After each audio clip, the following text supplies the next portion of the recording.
So I am on my day 22 of Sleep Well journey and इस journey में अब मैंने थोड़ी सी प्रोग्रेस पा ली है.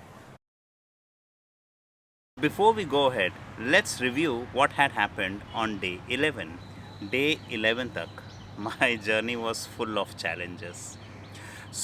लेकिन कुछ डेवलपमेंट डेफिनेटली था. नाइट टाइम स्लीप टाइम जो था, मेरा एवरेज स्लीप टाइम वो 11:40 पे आ गया था. 1:40 से लगभग 1:45 बजे से 12 बजे तक रात के आ गया था. और सुबह उठने का जो मेरा एवरेज टाइम था वो सुबह 8:30 से 6:20 पे आ गया था. ये थी प्रोग्रेस मेरे 11वें दिन पे. अब चेक करते हैं क्या हुआ और where do I stand now. मैंने एक full on jing bang of things prepare किया हुआ था, वो अभी भी प्रिपेयर्ड है. I have got a long list of things, लेकिन मैं इम्प्लीमेंट वन बाय वन कर रहा हूँ, picking up from the simplest and the easiest and the most cost effective once.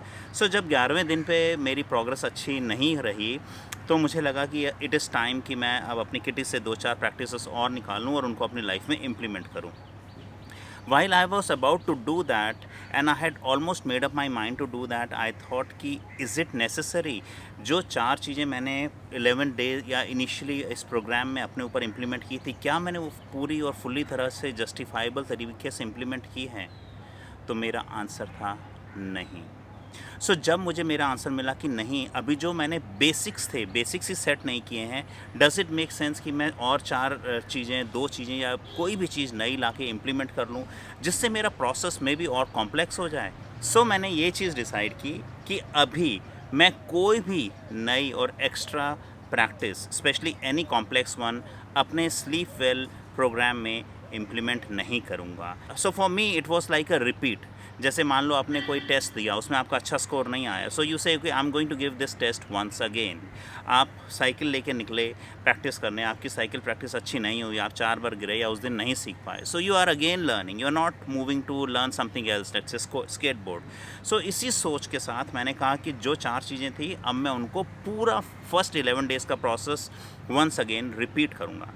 मैंने वो रिपीट किया, लेकिन मैंने 1-2 छोटी मोटी चीज़ें और की.